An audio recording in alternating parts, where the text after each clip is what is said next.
Alors, sans transition, je reprends le micro pour la modération de cette table ronde. Je sais que nous avons déjà beaucoup de retard sur le programme, donc je pense que je vais me passer de l'introduction que je comptais faire pour entrer tout de suite dans le vif du sujet. Et le vif du sujet, c'est, on l'a entendu, cette loi, nous l'avons obtenue de haute lutte, que ce soit du côté des parlementaires, des élus, que ce soit du côté des associations. Ça a été vraiment un bouleversement, une émotion extraordinaire le jour où elle a été adoptée. Mais finalement, j'ai envie de dire que le plus difficile commençait. C'est-à-dire que maintenant qu'on avait un texte, et un très beau texte, comment est-ce que concrètement ça allait se traduire et donc comment cette loi allait-elle être mise en œuvre? Alors, je vais commencer avec Clémence Pageot, directrice générale de la Fédération nationale des CIDFF. Et comme nous nous connaissons toutes et tous très bien, je vais tutoyer les membres du panel si cela ne leur pose pas de problème. Donc Clémence, les associations ont été dès le départ fortement mobilisées pour l'obtention de cette loi, nous l'avons vu. Et aujourd'hui, ce sont les associations de terrain qui mettent en œuvre le volet social de cette politique publique. Quel bilan est-ce qu'on peut en faire après 10 ans ? Bonjour à toutes et toutes. Merci Claire de me poser cette question. Je vais parler au nom de nos associations de terrain, les CIDFF, 23 CIDFF qui sont agréés pour accompagner les bénéficiaires des parcours de sortie de prostitution, et puis aussi à partir des constats qui ont été élaborés par les autres associations de terrain, le Mouvement du Nid, l'Amicale du Nid, et les associations Fondation Cell, Cap International, qui ont contribué au rapport FACT, qui propose une évaluation de la loi et auquel je fais référence puisque je vais aussi m'appuyer sur les constats de ce rapport. Peut-être je vais d'abord aborder nos constats concernant la mise en œuvre donc, des commissions, le déroulement des commissions qui attribuent les droits d'entrée dans le parcours de sortie de prostitution. Je vais commencer par un point positif. Il n'y en a pas beaucoup, mais il y en a un. Depuis que le gouvernement a adopté la stratégie interministérielle de lutte contre le système prostitutionnel, les commissions se réunissent plus régulièrement.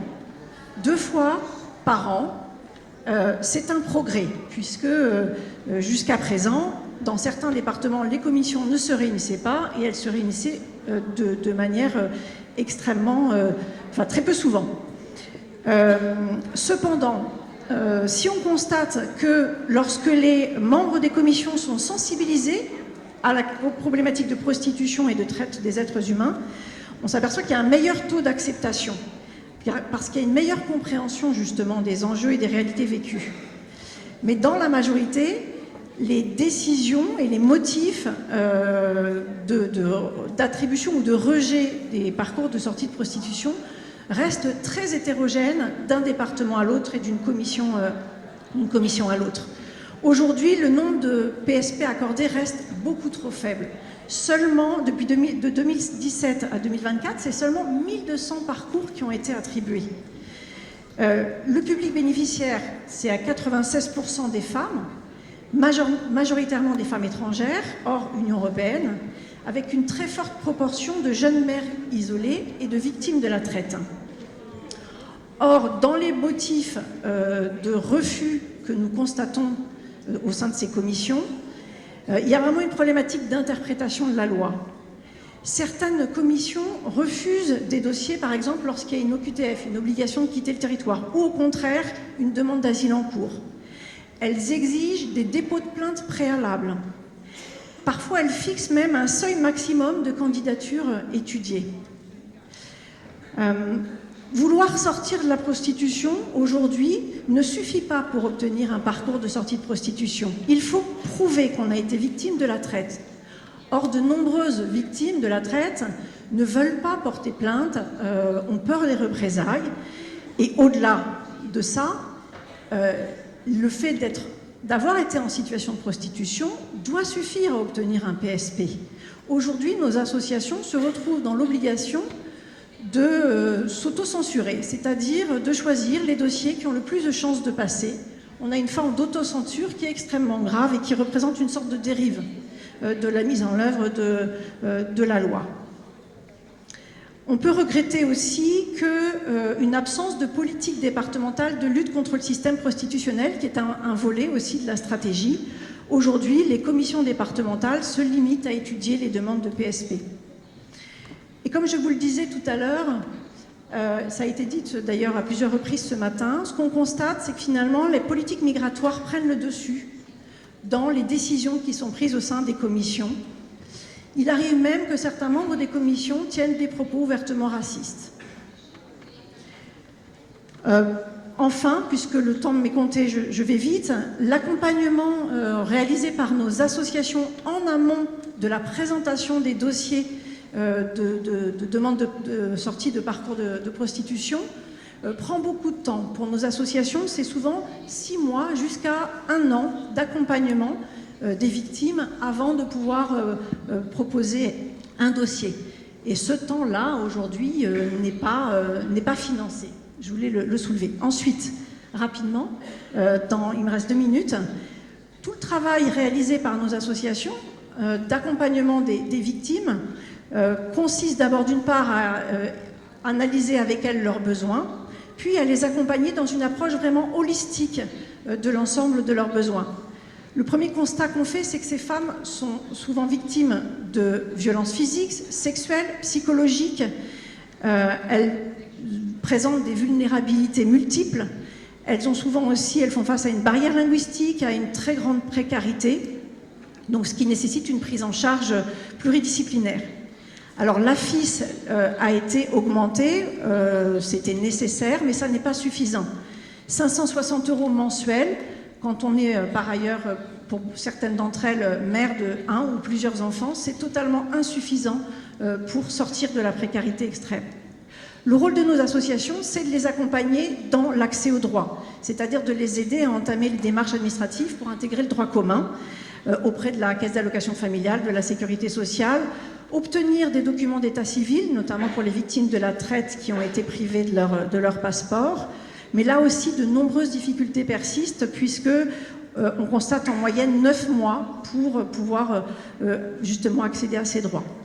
Je voudrais parler rapidement de l'insertion professionnelle qui est un levier crucial pour retrouver à la fois dignité et autonomie économique, rompre la dépendance au proxénète et puis nouer aussi des liens sociaux qui sont extrêmement importants. Le constat que l'on fait, c'est qu'on observe qu'on arrive à leur permettre d'accéder à des formations certifiantes, surtout dans les métiers en tension, propreté, hygiène. En dehors de ces métiers, il est extrêmement difficile pour elles d'obtenir des CDD ou d'intégrer des parcours d'insertion. Et la durée de l'autorisation provisoire de séjour est notamment un frein, comme le disait Suzy tout à l'heure. Augmenter la durée de cette autorisation provisoire de séjour, leur permettre d'obtenir un titre de séjour de plusieurs années, faciliterait leur parcours d'insertion. Juste 2 mots, puisque je dois terminer. On travaille aussi sur les enjeux de parentalité qui sont très complexes. Elles ont des enfants, parfois issus de viols pendant leur parcours d'immigration sur notre territoire. Il y a des solutions qui existent. On travaille beaucoup avec la protection maternelle infantile et avec les établissements scolaires. Les enjeux de santé aussi qui sont essentiels dans leur reconstruction. Elles font face à des problématiques multiples, de syndrome de stress post-traumatique, de problématiques gynécologiques, d'addiction, de grossesse non souhaitée, de troubles du comportement alimentaire. Et puis enfin, l'hébergement. Je dis juste un mot sur l'hébergement parce que c'est extrêmement important. La stratégie interministérielle prévoit l'ouverture de places d'hébergement d'urgence prises sur le quota des CHRS pour les femmes victimes de violences. Or, aujourd'hui, le nombre de places n'est pas suffisant pour les mettre à l'abri, ce qui fragilise considérablement leur parcours d'insertion et de sortie de la prostitution. Et pour conclure, je veux juste dire que ces femmes sont extrêmement courageuses, elles ont une force extraordinaire, ces survivantes. Nous sommes à leur côté et nous resterons à leur côté pour les aider dans leur parcours de sortie et de réinsertion.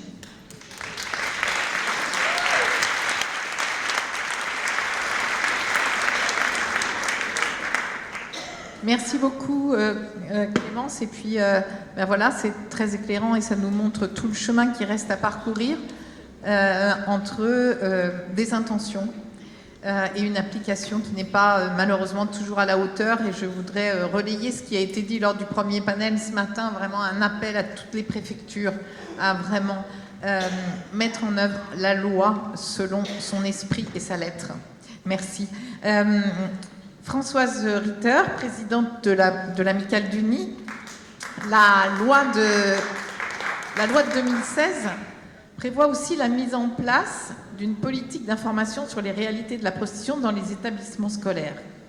Alors, on aimerait bien savoir ce qu'il en est dans les faits, mais plus globalement, concernant les jeunes, on l'a entendu, ça a déjà été évoqué ce matin, est-ce que les politiques publiques aujourd'hui permettent une prise en compte suffisamment efficace concernant cette question préoccupante de la prostitution des mineurs? Merci. Merci Claire. Bonjour à toutes et à tous. Juste 2 mots pour vous dire d'où je parle en tant que présidente de l'Amicale du Nid. Donc nous sommes une association nationale, nous sommes présents dans 16 départements, nous avons 287 salariés et entre autres des pôles mineurs. Voilà. En l'occurrence, première chose sur laquelle j'introduirais, c'est finalement, est-ce qu'il y a ou des spécificités de la prostitution des mineurs? Pourquoi est-ce qu'on en parle en tant que tel? Voilà. Et je pense que pour tout le monde ici, c'est très clair que bon, la minorité, c'est un âge particulier de la vie et que les jeunes qui sont captés par le système prostitutionnel, les enfants, de plus en plus d'enfants, les adolescents, adolescentes, ont souvent des vulnérabilités que je pense vous connaissez tous et toutes ici et que je ne vais pas détailler. Il y a des facteurs fragilisants chez eux qui font que finalement, ils vont être captés plus facilement que d'autres par le système prostitutionnel. Et que cette mise en relation avec le système prostitutionnel, elle a pris ces années dernières des caractéristiques un petit peu spécifiques. On est passé un petit peu du lover boy, on a pu avoir l'occasion de voir un film assez intéressant sur la question, à maintenant éventuellement un copain, une copine qui propose des plans pour se faire de l'argent, et j'emploie sciemment tous ces termes-là pour nous mettre dans ce contexte-là, et ça peut être pour ces jeunes effectivement une situation qui est tout à fait attractive, et puis maintenant surtout les réseaux sociaux où on peut être filmé pour des actes sexuels dits consentis, mais aussi où on peut être après très vite menacé, etc., etc. Et bon, d'une manière générale, la digitalisation de l'ensemble des étapes du proxénétisme actuellement, et bien finalement, c'est quelque chose qui va être particulièrement favorable au fait que nos jeunes soient captés par la prostitution, avec des chiffres qui nous effarent de plus en plus, tant le nombre, mais que finalement l'âge de ces jeunes.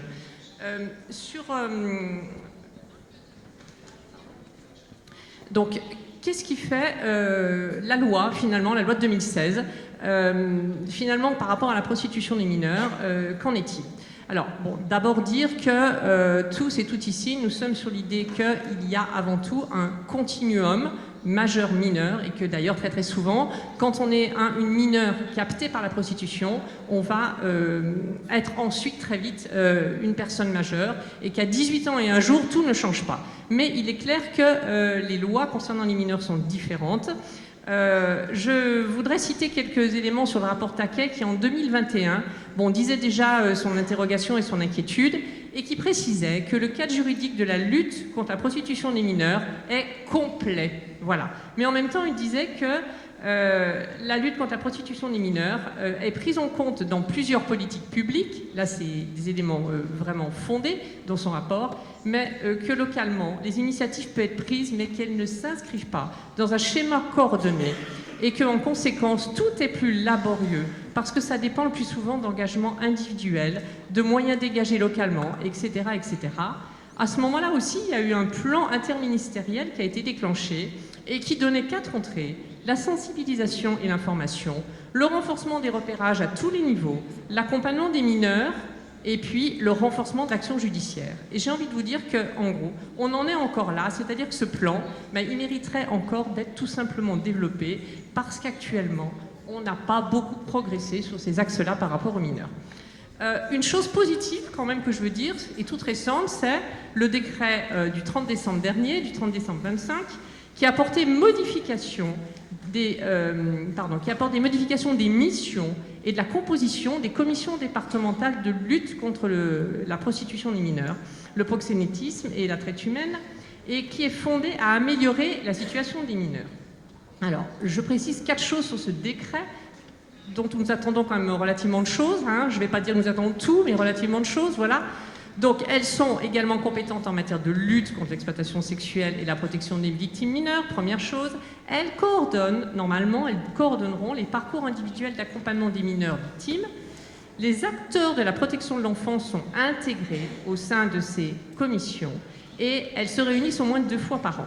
Je pourrais en dire beaucoup plus là sur, entre autres, le fait qu'il y a de nouveaux acteurs, bien entendu, qui vont être compétents pour faire cela. Mais je préfère passer rapidement, parce qu'il me reste 2 minutes pour parler, j'ai bien noté,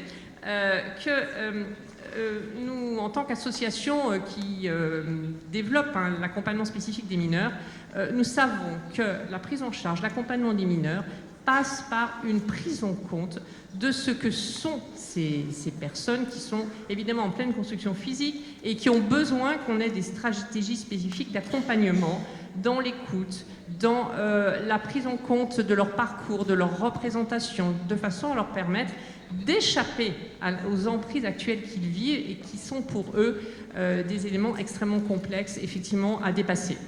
Se rappeler aussi que la protection de l'enfance est primordiale dans ce cadre, au regard de la loi. On le redit, on a parlé tout à l'heure de l'ASE, de ses fragilités actuelles. Nous devons faire avec.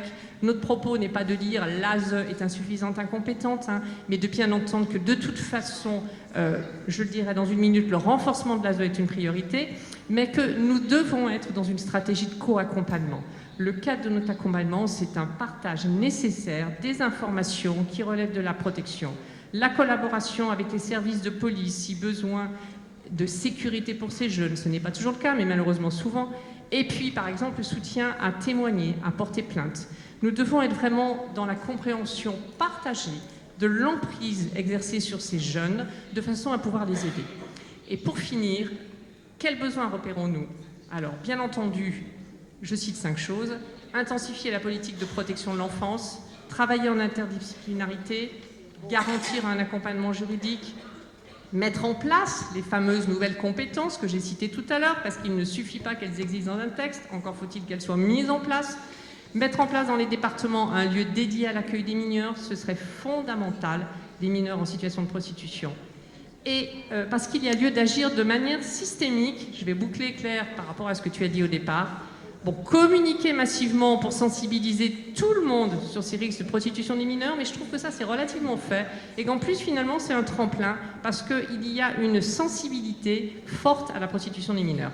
Mettre en place de manière systématique les EVARS. C'est un très beau programme, le programme pédagogique EVARS, qui va de la maternelle jusqu'à la fin de la scolarité de 18 ans, disons la scolarité lycée. C'est un programme où la prostitution est, à certains moments, effectivement travaillée, un petit peu tardivement à notre sens, puisque c'est en classe de 4e, mais encore faut-il que ces programmes EVARS qui ont été lancés à la rentrée soient de facto mis en place. Et pour cela, nous avons les plus grandes inquiétudes et nous pensons qu'il faut absolument en parler au ministre de l'Éducation nationale, par exemple, et puis se poser la question de l'interdiction de l'achat, de l'interdiction de la consommation pornographique. Ça, c'est aussi un enjeu fondamental pour nous.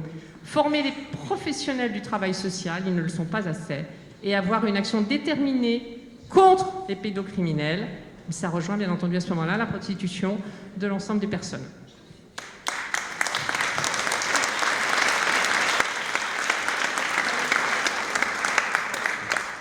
Merci beaucoup Françoise pour cet éclairage vraiment important sur la question de la prostitution des mineurs.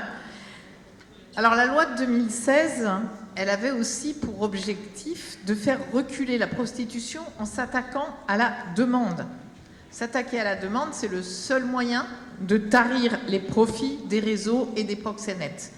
Et d'ailleurs, à tort, on a souvent appelé cette loi de pénalisation des clients, alors qu'elle a d'abord et avant tout un volet extrêmement important en direction de l'accompagnement des personnes, et on a entendu. Mais elle pose donc pour la première fois dans notre pays un interdit, celui de l'achat d'actes sexuels, qui est une infraction qui va être passible d'une amende de 1 500 €. et d'une peine complémentaire consistant en un stage de sensibilisation pour les contrevenants. Alors, je vais m'adresser à Frédéric Boisard, donc, qui est de la Fondation CEL, responsable de communication à la Fondation CEL, pour demander, puisque la Fondation CEL notamment participe à la mise en place de ces stages, et Frédéric, je sais que tu animes de nombreux stages en direction des clients de la prostitution qui ont donc été interpellés. Comment ces mesures, interdiction d'achat d'actes sexuels, ont-elles été appliquées depuis 10 ans? Qu'est-ce qu'on peut en dire aujourd'hui? Merci Claire. Alors, dans cette salle, il y a quelqu'un qui a récemment repartagé une interview que nous avions faite à la fondation de Rosen Ischer avant la loi de 2016. Et Rosen, qui a dû partir déjà, il disait ceci. « Messieurs, essayez de comprendre. Quand vous venez voir une femme pour acheter un acte sexuel, vous la violez. Vous prenez à chaque fois une parcelle de son corps qui est mise à la poubelle et détruite à jamais. » Dans Maintenant, vous savez, son livre, elle dit aussi, quand ils rentrent chez eux, ils ont déjà oublié qu'ils ont agressé une femme. Un clic et puis c'est effacé. Ils sont comme des petits robots égoïstes. Alors la loi, au mot d'Olivier, Catherine Coutel, quand même à le rappeler, Florence Moreno, a renversé la table et inversé la charge pénale. Les personnes prostituées ne sont plus poursuivies et les acheteurs sont désormais les premiers responsables. En 10 ans, 11 491 hommes ont été verbalisés pour recours à la prostitution, dont 1442 en 2025. C'est un chiffre supérieur à celui de l'année dernière, mais qui représente seulement 4 verbalisations par jour sur l'ensemble du territoire national, avec toujours de très fortes inégalités territoriales, puisque plus de la moitié des contraventions se font à Paris, et que près d'un département sur 2 compte soit 0, soit une verbalisation. 1243 hommes ont été poursuivis pour recours à la prostitution de mineurs entre 2016 et 2023. Certes, la réponse pénale, elle est là, elle existe, elle est effective, puisqu'il y a des amendes jusqu'à 1 500 €, plusieurs centaines de condamnations par an, des stages en alternative aux poursuites judiciaires, plus de 500 personnes par an, mais hélas, un très faible taux de condamnation pour tout ce qui concerne les recours aggravés à la prostitution. Moins de 30 personnes condamnées chaque année, alors qu'ils sont plus de 140 à être mis en cause, ce qui fait que le nombre d'affaires classées sans suite est largement en augmentation. Alors cette réponse pénale, même si elle a progressé évidemment depuis 2016, demeure très en deçà de la réalité. Devant une demande massive, certaines mineures reçoivent plusieurs centaines de sollicitations par jour sur leur téléphone portable, une demande de plus en plus numérique, 430 000 visites par jour sur Sex Model, le plus gros site d'annonces en ligne avec ses critères ethniques de choix, critères racistes accessibles à tout le monde, même aux mineurs, une demande numérique qui est encore, hélas, très largement hors d'atteinte et assumée par les prostitueurs les plus réguliers devant la faible application du dispositif les concernant. Pourtant, on vous a déjà parlé du sondage, l'opinion publique a évolué. L'immense majorité des Français soutiennent la loi. Ils sont plus de 9 sur 10 à reconnaître la responsabilité du client et un tiers parce qu'ils sont les premiers responsables. En revanche, 3 hommes sur 10 chez les 18-30 ans qui sont en couple et 1 sur 5 sur l'ensemble des hommes du panel interrogé ont déjà eu recours à la prostitution, alors qu'on est à 8% en Suède. On voit en France le chemin qu'il nous reste à faire. Alors les stages, pour en venir aux stages, évidemment, c'est un levier intéressant. Les stages de sensibilisation à la lutte contre l'achat d'actes sexuels ont été mis en œuvre pour rappeler aux condamnés ce que sont les réalités de la prostitution et les conséquences de la marchandisation du corps. Ils sont une innovation importante, mais aujourd'hui, on est à une vingtaine de parquets en France qui les ont mis en œuvre. Alors ça progresse chaque année, mais ça ne progresse pas assez vite. Qui on a dans ces stages? Alors d'abord, je ne vous apprendrai pas qu'on n'a eu que des hommes. Nous, en tout cas, on en a vu près de 1500 et on n'a vu que des hommes. Ils ont tous les âges, ça va de 18 à 85 ans. Ils sont pour la plupart d'entre eux en couple, mariés, avec des enfants. Ils sont de tous les milieux sociaux.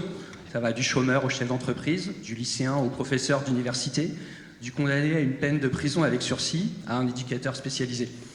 Qu'est-ce qui les impacte? En fait, c'est tout ce qui va nuire à leur réputation sociale, leur réputation familiale, leur réputation professionnelle, à leur ego.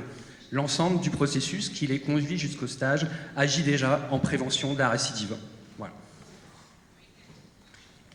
Alors, je vois qu'il ne reste plus qu'une minute. Presque 10 ans après, les clients prostitueurs sont bien verbalisés et condamnés, mais aujourd'hui, ils demeurent quasi invisibles dans les médias, dans les commissariats, dans les tribunaux. Ils demeurent peu inquiétés, socialement tolérés et encouragés par les partisans de l'industrie du sexe et les masculinistes. Ils sont encore des centaines de milliers, en permanence, cachés derrière leur écran d'ordinateur, se croyant anonymes dans une logique de consommation, violant sans remords des mineurs dans des chambres d'hôtel ou des femmes dans des camionnettes contraintes de rembourser des dettes qui ne diminueront jamais. La loi a posé un principe, il nous appartient maintenant de lui donner toute sa portée.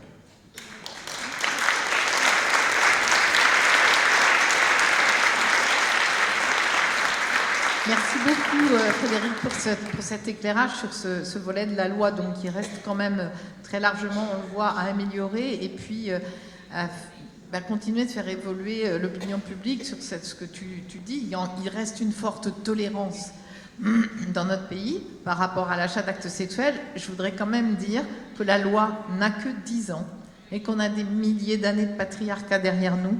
Donc voilà, il ne faut pas non plus être trop pessimiste finalement et de se dire qu'en 10 ans on a déjà avancé, il faut avancer beaucoup plus, mais forcément on était dans un rapport d'équilibre quand même qui était largement à notre défaveur. Merci. Et je vais demander maintenant à Frédéric Robert, vice-président et porte-parole de Zéro Macho, quelques éléments d'éclairage supplémentaires parce qu'il semble qu'il subsiste vraiment des angles morts qui passent un peu sous le radar de la loi. Et notamment, Zéro Macho a mis en lumière ces derniers temps tout ce qui se passe dans un certain nombre de salons de massage, notamment, très présents dans nos villes. Est-ce que tu peux nous en dire quelques mots ? Alors, l'angle mort, c'est le bon mot. C'est un mot qu'on affectionne en particulier parce que, vous l'aurez sans doute, je pense qu'on l'a toutes remarqué, quand on parle de violence sexuelle, le criminel, le responsable, le coupable est souvent dans l'angle mort des communications et des politiques publiques, qu'on parle de harcèlement, de viol, et la prostitution en est une illustration malheureusement majeure. D'ailleurs, je vous invite dans les revues de presse de ce matin à constater qu'une fois de plus, on parle à la place des femmes en situation de prostitution, de leur soi-disant précarisation créée par la loi, mais jamais des clients, ou très rarement. Je pense que ça a d'ailleurs été la grande force pour l'opinion publique des procès de Mazan. Ça a été pour une fois de donner une visibilité aux hommes, à leur absence d'empathie et à leur lâcheté, puisqu'il faut nommer les choses. Et alors, j'aime pas spécialement qu'on applaudisse ça parce que j'essaye de pas être condescendant et de me ranger dans cette catégorie de tous les hommes, parce que je pense que si on est un peu honnête, quand on est un homme, on doit se reconnaître aussi dans l'indifférence, la complicité, voire la culpabilité des autres hommes. C'est important politiquement. Alors c'est vrai que pour reprendre ce dont Claire parlait, et je remercie Aurore Berger d'en avoir reparlé tout à l'heure, les salons de massage asiatiques ne sont pas accessoirement de la prostitution, ils sont quasi systématiquement de la prostitution, ou plutôt ceux qu'on sait reconnaître, ils sont tous pareils. Ces salons de massage, ils vivent en une totale impunité. Ils font de la publicité. C'est à notre connaissance la seule activité criminelle qui peut faire de la publicité, avoir pignon sur rue, être connu de tout le monde. Il y en a 426 à Paris. On a une grande difficulté à faire appliquer la loi. On a une grande difficulté à faire bouger la police. Et il nous semblait essentiel de rappeler, d'ailleurs je vais finir là-dessus puisque mon temps de parole est écoulé, il nous semblait essentiel de rappeler la complicité et la responsabilité des hommes dans cette activité, de ne pas prendre la parole des femmes, mais de se regarder nous-mêmes et d'essayer d'expliquer quelque chose qui résiste, malgré les années qui passent et la pédagogie dont on fait preuve, qui résiste chez les hommes, c'est-à-dire la différence entre se résigner et consentir, et la différence entre désirer et consentir. On n'aime pas beaucoup ce mot consentement. Nous, on essaye de soutenir la notion de désir dans une relation sexuelle. Il nous semble qu'elle ne peut pas exister sans désir, et c'est ce que le débat sur la prostitution illustre aujourd'hui.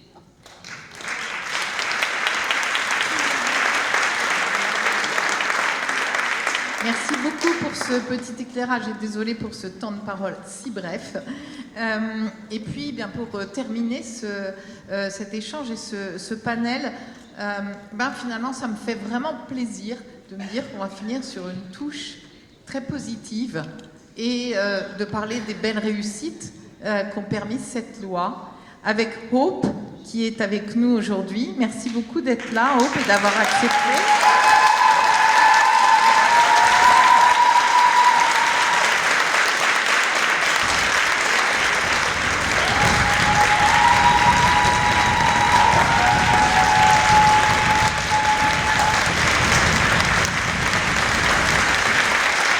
Alors, merci beaucoup. Merci beaucoup de l'applaudir parce que c'est vrai que c'est un petit peu notre vedette au Mouvement du Nid, Hope, parce que c'est la toute première personne en France qui a pu bénéficier d'un parcours de sortie de prostitution après le vote de la loi et bien sûr le temps de la mise en œuvre des décrets d'application. Et donc, dès 2017, Hope a pu intégrer, donc la première, un parcours de sortie de prostitution. Et c'est quand même intéressant qu'elle nous partage un petit peu cette expérience. Je vais lui poser des questions parce que, voilà, c'est le mode d'intervention qu'elle préfère. Alors, Hope, est-ce que tu peux nous dire, si tu es d'accord, pour en parler, pour le partager avec nous, quelle était ta situation, toi, en 2016, quand la loi a été votée, donc avant le parcours de sortie ? J'avais rien, j'étais rien en fait. Je me prostituais partout. Et du coup, un jour, j'ai décidé d'arrêter, mais je ne savais pas comment arrêter. Parce que c'était le seul moyen d'avoir l'argent pour nourrir moi et ma fille. D'accord, donc tu étais en situation de prostitution, oui. Et voilà, poussée par la nécessité de pouvoir survivre. Et comment est-ce que tu as entendu parler du parcours de sortie de prostitution ? Par la mission locale. J'étais allée demander de l'aide. Ils m'ont dit, dans ton cas, on ne pouvait rien faire. Mais on a quelqu'un appelé, elle s'appelle Madame Evelyne, du Mouvement du Nid. Elle peut t'aider. C'est grâce à Evelyne que j'ai intégré le Mouvement du Nid. Et qu'est-ce qui t'a donné envie de pouvoir bénéficier d'un parcours de sortie ? Parce que j'étais au bout de moi, je n'arrivais plus avec la prostitution. C'est pour ça que j'avais arrêté. J'ai demandé de l'aide pour arrêter. Qu'est-ce qui a changé pour toi le jour où tu as appris que tu avais eu une réponse positive pour intégrer un parcours de sortie de prostitution ? Qu'est-ce que tu as ressenti à ce moment-là ? J'ai changé beaucoup. Ça m'a donné confiance en moi-même d'abord, parce que je sais que j'aurai des papiers. Je veux pouvoir faire ce que je veux. Pas ce que je veux pouvoir travailler, faire tout en fait avec les papiers. Parce que dès que tu frappes une porte, il dit tu as 200 papiers, on ne peut rien faire pour toi. C'était la réponse de tout le monde. Et à la fin des 2 années, donc puisque le parcours de sortie de prostitution, c'est 2 années, à la fin de ces 2 années, quelle était ta situation ? Quel a été ton parcours ensuite ? Est-ce que tu as trouvé un emploi ? Est-ce que tu as occupé plusieurs emplois ? J'ai évolué beaucoup, beaucoup même. En 2025, j'ai obtenu mon permis de conduire. Bravo. Donc, ma vie a changé. Ma vie a changé. De tout, sauf rien. J'ai obtenu le HLM pour moi et ma fille. Un bon travail. Ça fait 6 ans que je suis en CDI. Super. Ça a changé beaucoup de choses. Et qu'est-ce que tu fais comme emploi ? Je suis magasinier à Savère-et-Vie, à Orly. Et depuis la sortie du parcours de prostitution, est-ce qu'il y a eu des changements dans ta vie professionnelle ? Je crois que Oui, j'ai fait 3 formations. En tant qu'ASH, j'ai fait préparatrice de commandes, KSS 1, 2, 3, et j'ai fait la restauration. Bravo. Alors, après quelques années de recul, puisque maintenant ça fait plusieurs années, hein, tu le dis, est-ce que tu vois un petit peu de quelle manière ça a vraiment changé ta vie et qu'est-ce que ça t'a apporté? Voilà, qu'est-ce que Je ça me demandais si c'était pas la loi, je pouvais faire quoi dans ma vie? C'est la seule question que je me pose de temps en temps, en fait. Dieu merci, il y avait ça. La loi. Et aujourd'hui, si tu pouvais faire des recommandations à des responsables politiques aujourd'hui, qu'est-ce que tu aurais envie de leur dire? Moi, j'aimerais bien que la loi soit fixée jusqu'au bout du monde.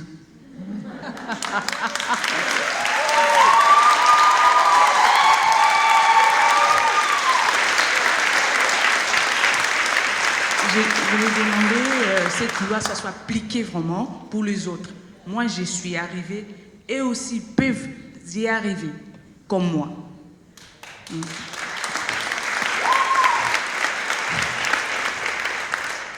Merci vraiment beaucoup Hope d'avoir accepté de témoigner. Et ça donne vraiment de l'espoir de t'entendre, de voir à quel point effectivement l'accès à un parcours de sortie de prostitution a un titre de séjour parce que c'est ce qui va permettre tout de suite de pouvoir travailler. Et tant qu'on n'a pas... Maintenant, j'ai eu 10 ans l'année dernière. Ah, bravo!